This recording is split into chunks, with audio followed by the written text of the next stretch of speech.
Hello everybody, it is Andrew's Weather Predictions here. Today we're going to be talking about kind of what's been happening over the last few days and what we got going on right now. So I did record a video earlier today, but the audio was messed up, so I deleted it. I was talking about the severe weather that was going on, and so today we had a pretty eventful day with multiple severe thunderstorms across areas in here and also areas in here. Pretty active day for a lot of spots. The enhanced risk region, funny enough, the area in here really didn't see that much action except one supercell, and I'll get into that in a little bit. The main action was the place further to the north, but we have a significant risk for lots of wind and fire out in the plains, into the Midwest, and up into the kind of the northern mountain tier areas. We have, again, wind advisories in these areas in here. We have special weather advisories, or special weather statements and severe weather statements ongoing across these areas with the severe thunderstorm watch on these black areas, and then we have a lot of special marine warnings up there. Currently, the Weather Prediction Center, currently, here's day one. Severe weather risk is pretty much over, except if you live in the Northeast. We cannot rule out isolated, strong to severe thunderstorms up in this area tonight. We'll see what happens up there. Day 2, we really won't have anything, and then day 3, we do have a marginal risk for some isolated severe thunderstorms across kind of Louisiana, Texas, Arkansas, Oklahoma, Mississippi, Alabama. Do look at the fronts here. 16 Monday. See here, Wednesday afternoon, around this time here, we could definitely start to see some severe thunderstorms across this area. It's going to be pretty isolated. Maybe I'll even see a thunderstorm, which would be interesting. I've already seen a couple this year. Wednesday, we could have a low-end severe risk across portions of the South and into the mid-Atlantic. Thursday, maybe a Florida strong thunderstorm risk. Friday, Saturday, and Sunday. Looks like a pretty quiet pattern as we have high pressure dominating across a lot of the United States. The Northeast, Florida, and the Northwest could be getting on a wet pattern, though, so that's going to be interesting. To at least rain totals for the lower 48 over the next few days. A lot of it is centered over kind of the Northeast and Dixie Alley regions. We also have some across Florida and the Pacific Northwest. If we do end up looking at the flash flood risk, we do have a marginal risk on day 3. Winter weather. See here, day 4, we have a risk across kind of the Appalachian Mountains there and in the Northeast. Day 5, again, Northeast, and then day 6 and 7, kind of like areas out west. Currently looking at the Storm Prediction Center, we do have an enhanced risk, though that's likely going to be removed, and we're likely going to be left with a large marginal, something like this, I would assume, as the severe risk is winding down for the day. We did have a 5% chance for tornadoes, 30 wind, and 5 hail. We do have that day 3 marginal risk, which I will get into right now. See here, across portions of Alabama, Tennessee, Arkansas, Texas, Louisiana, Mississippi, areas that have all been pummeled recently. Here's one of the severe watches that was issued for today. Scatter damage went up to 70 and a tornado 2, and that actually verified. We had another one for today. Tornado 2 isolated hail up to 1 inch and 70 mile per hour wind. That actually verified as well. Here's the reports for the last, actually I already have it pulled up, but here's the reports for the last few days. So here we are for March 28th. Or 24th. This is the day I recorded that video, or earlier this week. We had a severe weather outbreak occur across Texas and into Arkansas. We had a couple tornadoes occur, those being EFU because they didn't hit anything, thankfully. March 25th, we had a high-risk event end up happening. It verified. The risk was placed in here, and actually not that big. It was placed something like this, and we ended up having the bulk of the reports like that. So that's interesting. The wind actually didn't verify as well for the 45 sig. It really didn't verify. There was supposed to be more tornadic activity up here. I mean, we did have a few, but nothing significant.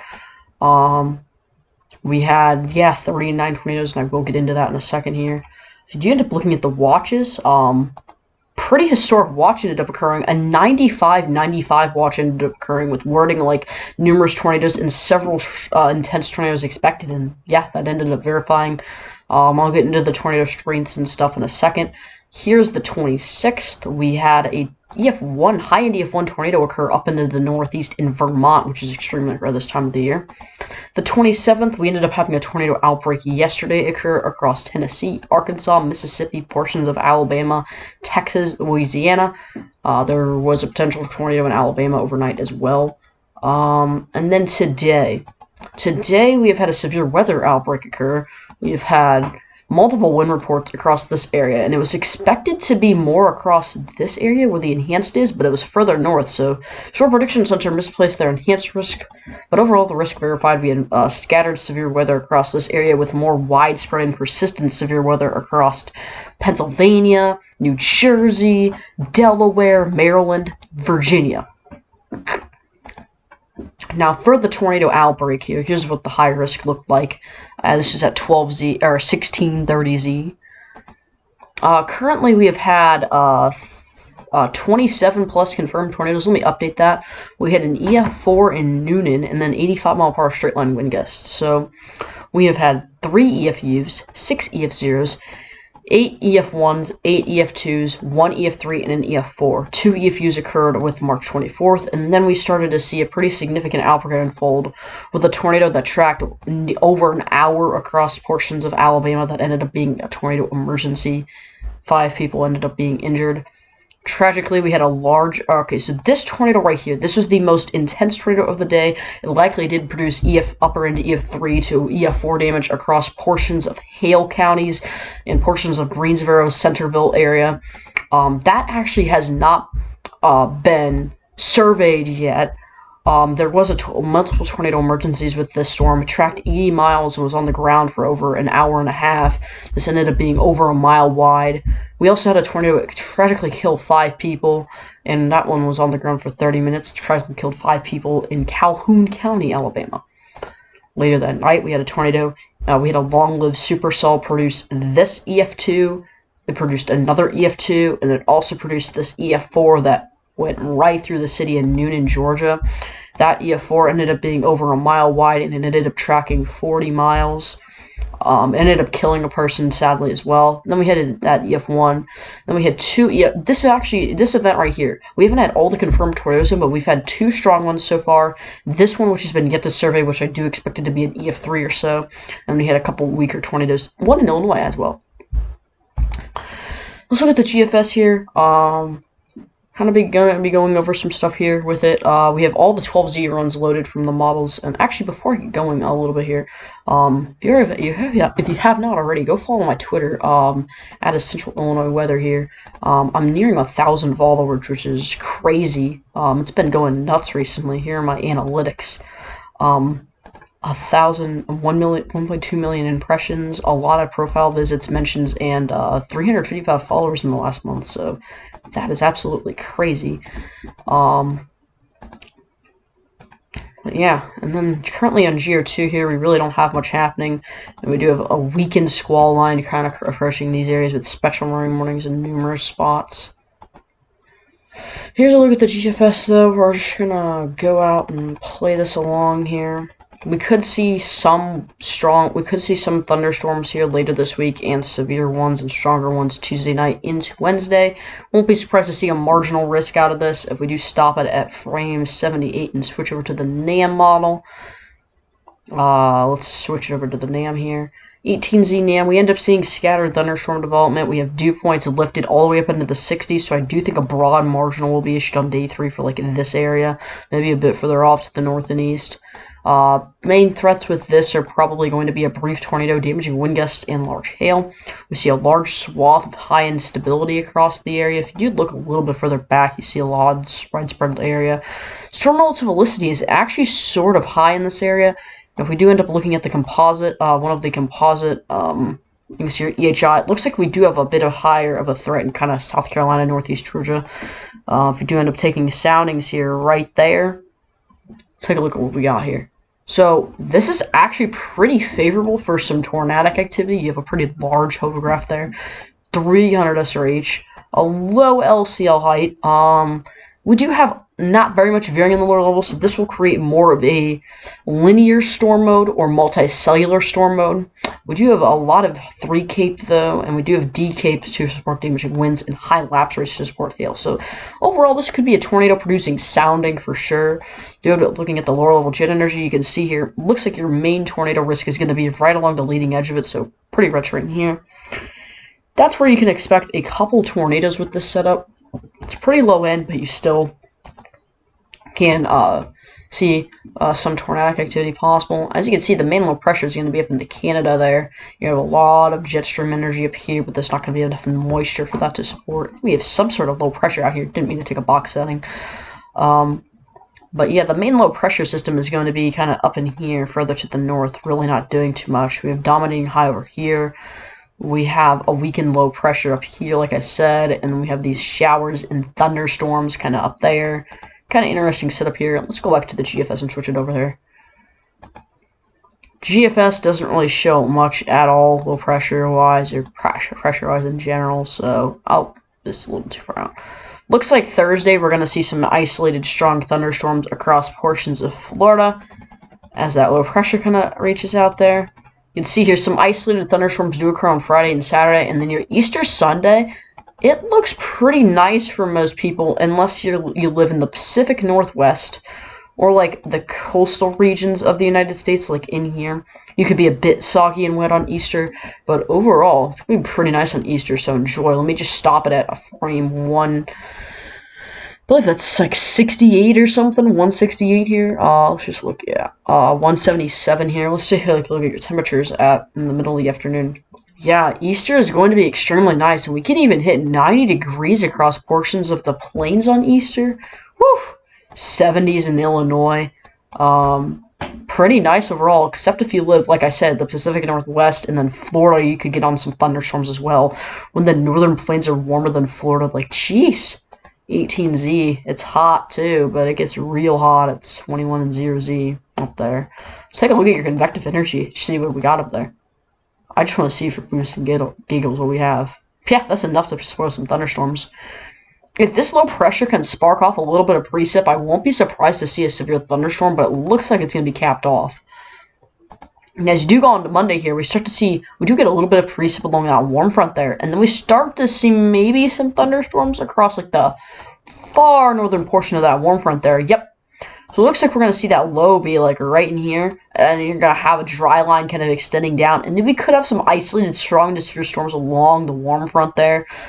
Maybe you get some thunderstorms to form after dark there. Let's look along here into the dark hours. If this is freaking go back to the precip, my goodness, come on, load. When the internet does not want to load.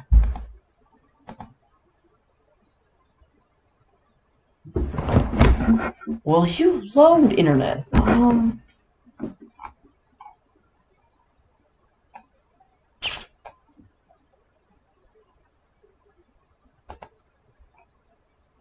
Okay, sorry about those technical difficulties there. My internet would not load. I had to restart it here, but we are back. So it looks like Saturday evening we start to see dual pressures loom across the plains. Then you move along to Tuesday afternoon. I was actually Monday evening, sorry. Looks like we could have some isolated thunderstorms across Iowa. Now, this is a bit far out, so take this with a grain of salt. We do end up seeing maybe some instability occurring across the area. Yeah, we get some destabilization and some heating across the plains. And boom, we see a pretty capped environment. Maybe Oklahoma getting on some thunderstorms there. Nope, they're not going to get anything severe. Let's take a look at the capping inversion, or SIN. And yeah, this environment is very capped over. You won't be getting much at all unless this erodes, which let's see if it does. 0Z, yep indeed, it looks like you get some discrete storms to form, which could definitely be some supercells, but they don't form in the area with instability. At least I don't think they do. Nope, they form in an area with no instability, so there could be some elevated halos across the warm sector, but it looks like, yeah, everything is going to form where it's capped off, so it looks like your main threat with this setup is going to be large hail, maybe some cool structure, but you're really not going to see any tornadoes if you get a setup like this, because This is going to be pretty high based. You're going to have a capping inversion, which is going to make the storms more elevated. As you do see, the next day, maybe we get some squall line across the kind of central United States region. Maybe you get on a squall line. Maybe. It looks like the squall line's kind of outrunning the instability. Maybe like Oklahoma could be a target there, south central Oklahoma. Yeah, it is a bit capped though. Maybe if you go throughout the... Okay, looks like Oklahoma could be a play this day if you're storm chasing, but remember, this is pretty far out. Yeah, I'd chase Oklahoma this day for sure. If you look at your composite figure here, yeah, there's definitely an area all the way from kind of north central, or from Michigan up, from the Michigan Peninsula all the way through Illinois, and in this area, if this were to verify. Now, remember, this is April 7th, which is pretty far out. I believe this is approaching 2 weeks out, so I'd take this with a big grain of salt. But as you do see, like right in here, pretty favorable sounding. This is pretty capped off though, but you can definitely see it is favorable. Look further south, yet again, it's pretty capped off. Maybe across like north central Illinois, maybe? That's not bad. That'll support isolated severe weather.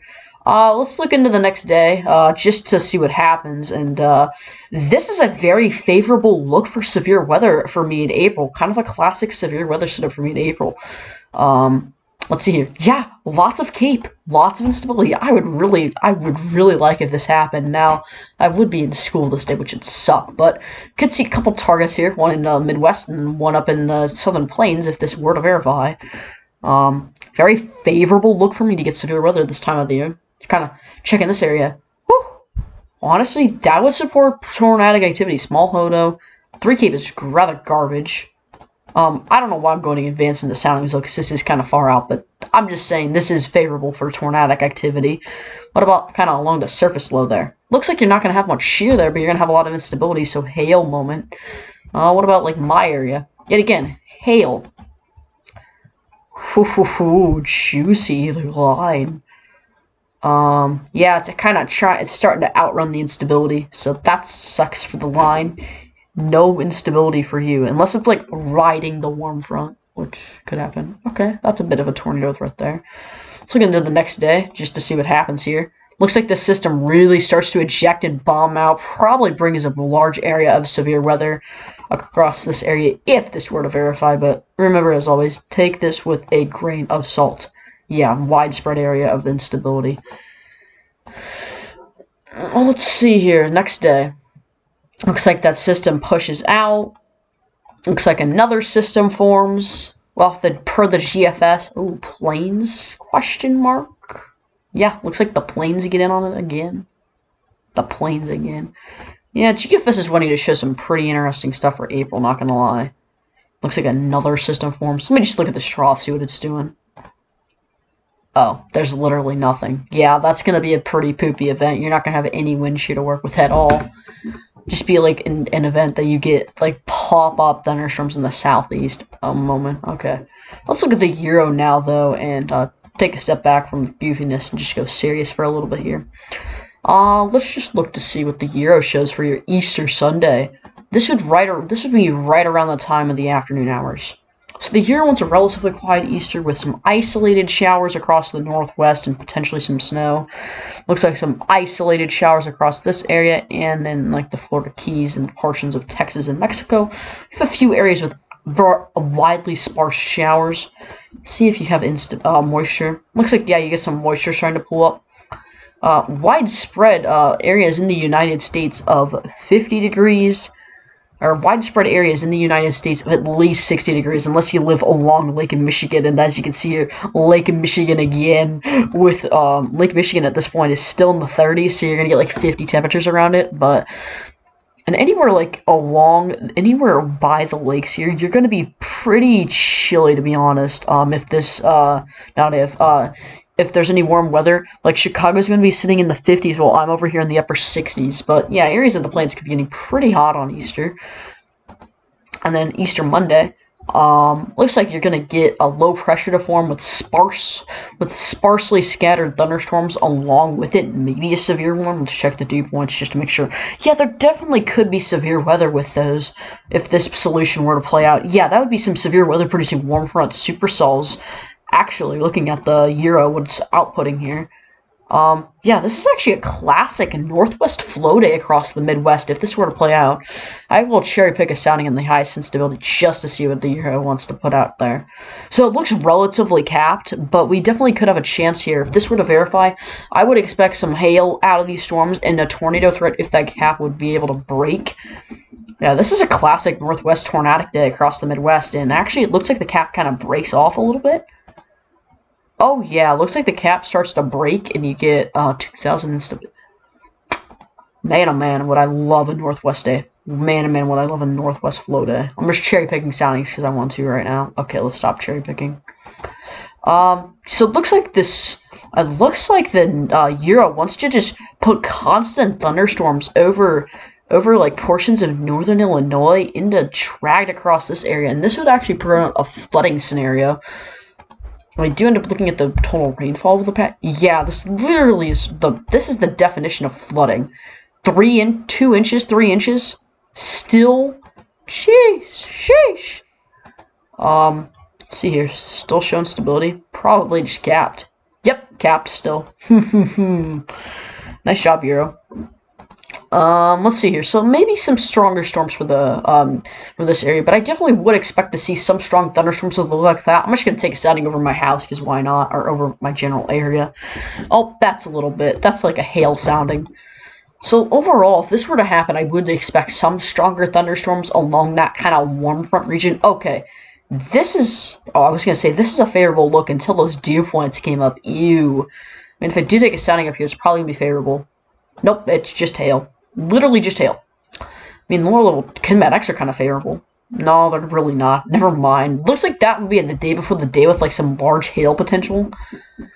If that were to verify. Let's look at the Canadian for fun. Not for fun, actually for scientific. Oh, that's a very favorable look for me for some severe weather. Okay, I'll take a Canadian. Let's actually jump back to Easter Sunday though, or the day before Easter Sunday. Okay, so it looks like you get plains ejection with moisture. And yeah, every single model is pinpointing with a very warm Easter Sunday somewhere in this area. So expect some 80s somewhere in that red area I just outlined, maybe slightly further to the north as well, could get in on it. It looks like a lot of places in the Midwest are going to get 70s. Very, very good Easter day. Maybe some isolated shower. It looks like some snow and rain so it looks like from what I'm seeing, snow and rain could be expected for the Pacific Northwest. Maybe isolated showers for the Northeast, Florida area, and Texas area in Mexico. And as we move along to Easter Monday here, let's just take a look here. Looks like this puts out a low pressure up there. Looks like some dew points are really starting to kick in there.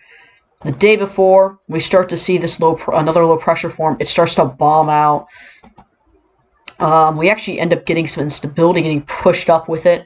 Yeah, that would actually be a pretty interesting setup for some tornadic stuff, maybe. Let's just take a sounding right up that low pressure with the triple point. Nah, that just looks like some hail to me. What about, like, right here? Excuse me. Okay, this isn't really that favorable of a... I mean, it's favorable of a look, but it just doesn't have... Yeah, that'd be interesting. That'd be interesting for sure if that would occur. Looks like, yeah, that'd be a very interesting look. Looks like a... Oh, that looks like a cutoff low to me. Yeah, that's definitely a cutoff low. Let's quickly go over what the instantaneous flash rate is on the Euro, maybe. And then, actually, I don't know. Yeah, we'll do it quickly. I'm not going to really go in-depth mostly. I'm just going to drag it along here.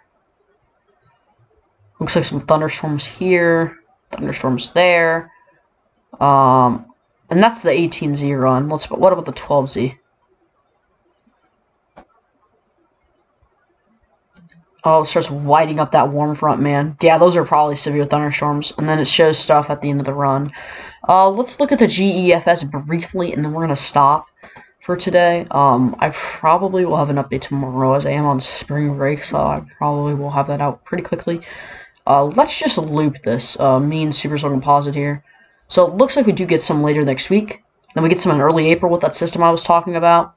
And then we get some sporadic periods. What it looks like, what about the 1,000 Cape? I want to loop that too. Here's props for 1,000 capes. It looks like we're nearing 80% for next week, and then kind of 30s and 40s. Very interesting. What about the ensemble cape? I want to see what that is. Ensemble cape.